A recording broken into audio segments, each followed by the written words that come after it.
our next presenter. Please welcome Kyle.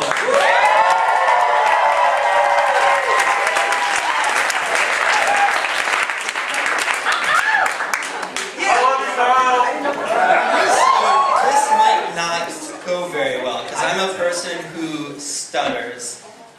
And this is basically like a worst nightmare for a person who stutters because it's both public speaking and it's timed. So I can't slow down.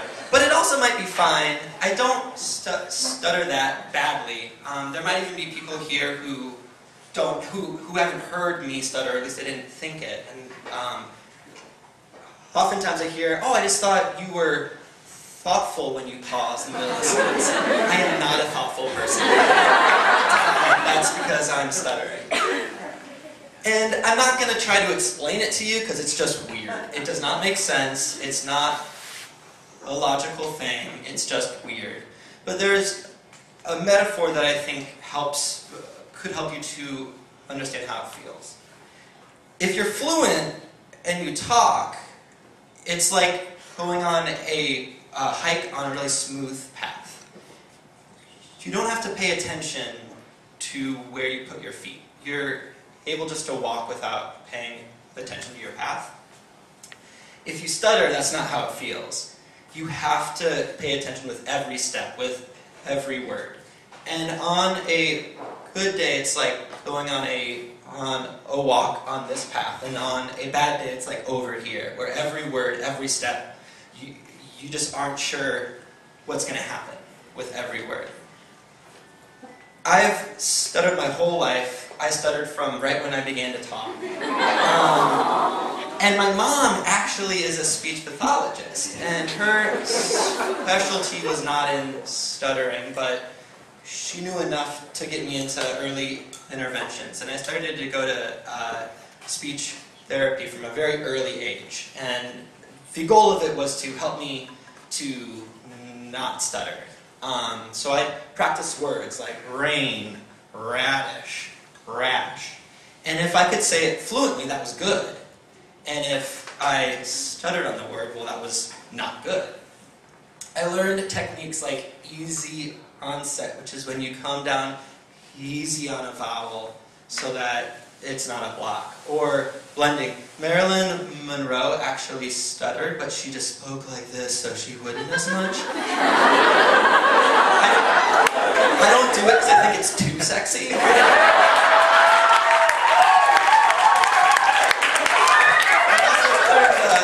How to pull out at an early age.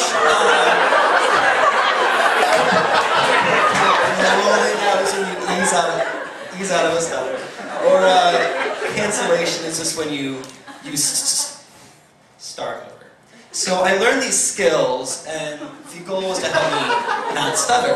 And I was young, and it was fine, because who cares when you're 8 years old.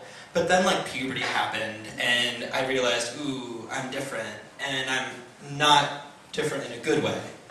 That was right the time when I got a new speech teacher, and I knew him as Charlie. I didn't know that he was actually kind of a bigger deal, and probably the stuttering specialist in my home state of Nebraska. And he was, this was all unbeknownst to me, but he was developing a new way of treating people who stuttered, and it was called calms. And previously, I had spent all my time here on the motor functions, trying to think about my lips and my tongue and my breath. And he was like, there's a lot more happening here, and we need to pay attention to these other things. I put this in here just in case I was going too slow.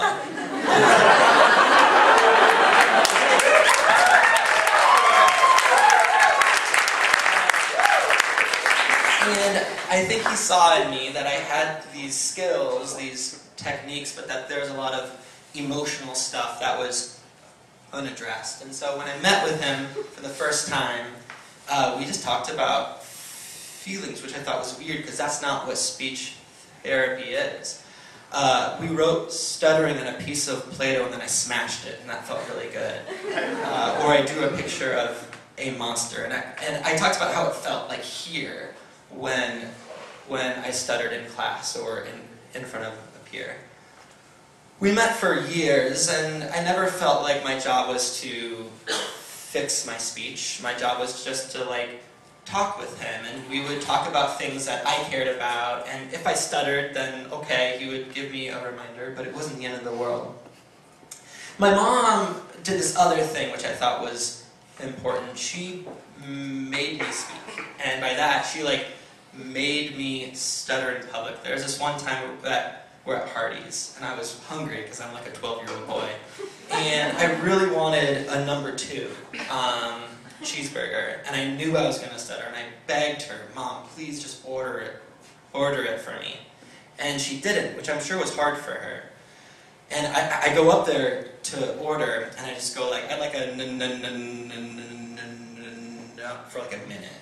And I finally am able to say number 2. I probably could have just done this, but that's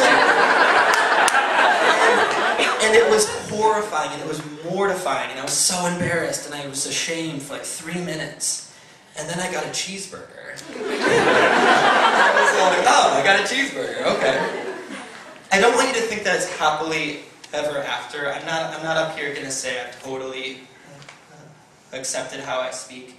My heart still pounds when I raise my hand in class. People still hang up on me on the phone sometimes. When people say, "How did you forget where you go to school?" when I say the University of Chicago, that sucks. But I'm here, and I'm talking right now to all of you. And so, because of that, I feel really grateful towards the early speech teachers that I had who were trying to fix the way I talked. But I'm especially grateful to Charlie and my mom, whose goal was not just to teach me how to speak fluently, but just to speak, even if it's not fluent. And I'm also grateful to all of you for giving me the time here to speak, so thank you very much.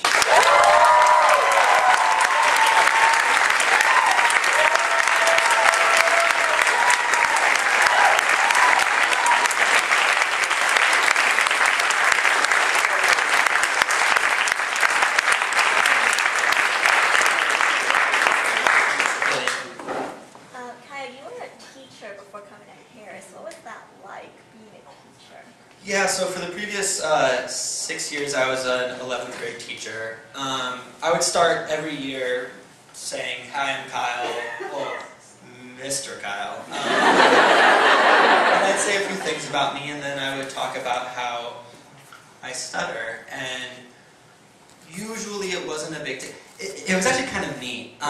So I taught 11th grades. There's a fair amount of making fun of each other in the 11th grade, and that's fine. Or even kids who would try to get under my skin, and kids would get under my skin in a million ways. But anytime a student ever tried to get under my skin by making a joke about how I talk, the other 28 kids in class would go "Dude, no." It was the only thing that they strenuously self-policed each other, that's off limits. And I really appreciated that in my students. I have a question. Yeah, Sarah. I gotta stop for this one. Are you gonna show the video to your mom and Charlie? Yeah, and my mom's definitely gonna cry. Yeah, Allison. What advice, or what would you tell yourself, your 8-year-old self?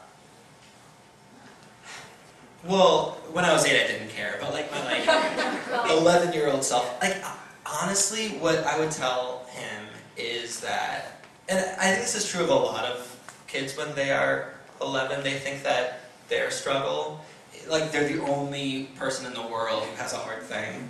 And I wish that I had, at an earlier age, understood that while this is a hard thing for me, I'm not the only person with a hard thing. And that it's easier to be empathetic towards other people when you consider that their hard thing is every bit as hard as your hard thing. Yes, sir. You talked earlier about sort of what it feels like on a normal day for hard day, and I'm just wondering if you can talk about, like, do you know it's going to be a hard day, or like what makes it a hard day? Like what is that difference like? Yeah, oftentimes when there's times of more stress and anxiety, it's higher. So this has been great for you. Well, to be honest, all of you are like really nice people, so thank you for that. I will say that I had more just like general anxiety in my life when I was a teacher, and since coming here, it's been the most fluent period of my life probably, which has been nice. So that's again in part to all of you in this community. But in general, it's just really it doesn't make any sense, and like there are words that I just can't say, and it doesn't make any sense. It's weird. Yeah. Yeah. What do you think? Well, I mean, I guess maybe there isn't like one solution, but what can people do, or around you or other people who stutter to like make them feel more comfortable or less anxious? Or Yeah, that's a great question. I think the one thing that I hear a lot, and it's coming from, I mean, I don't have to tell any of you just to wait and be patient because you're nice people. I think there is a thing that people want to do, and when they know what the word is that a person who stutters is going to say, there's an inclination to just try to say it for them, which does not upset me, and it's not like rude, but it's also like, I can say it. It just will take me an extra like second or two. So, and if tomorrow, if we're talking and you do it, don't apologize to me. It's fine. But that is a thing that, yeah, that's a bit of a faux pas. can I ask a follow-up? Just Yeah. because I had a friend who was who had a more heavier Yeah. stutter, and I was always wondering what should I do, you know, in those like seconds, like is it better if I look at her? Is it better if I look away? And Yeah. you know, maybe it's a dumb question, but No, it's not. It's not, and I don't think I can speak for everybody in this. I think as long as your friend knows that you're interested in what she has to say and that you will wait, I think that's all that matters. I saw a hand back there, and then that'll be my last. Yeah. Thanks, David. Yeah, man. Yeah, Kyle, I just noticed towards the beginning of the presentation that you sort of mentioned in passing, you know, this might be like the first time a lot of you have heard me stutter. And I guess because I'm actually one of those people, I really had no idea, and I was wondering if there was any, like, is it the case that, like, you started perceiving, like, a difference, or even, like, a big difference between, like, your prediction about how other people are picking up on it, Yeah. versus what they're actually picking up on, and how did that help and shape? I mean, a part of it is that in the past, I have had a lot more profound of a stutter, but it is kind of a hard thing to understand how it feels like a really big, monumental thing to me, and it's not to a lot of you. And I'm not trying to convince you that you should see it as a big, huge thing. And I actually have spent a lot of time trying to understand, am I just blowing this out of proportion? And I don't really have an answer for that. And it's actually a funny thing. Oftentimes people say, oh, this is not you, but oftentimes people say, oh, I didn't even know that you stuttered, and they say it as a compliment.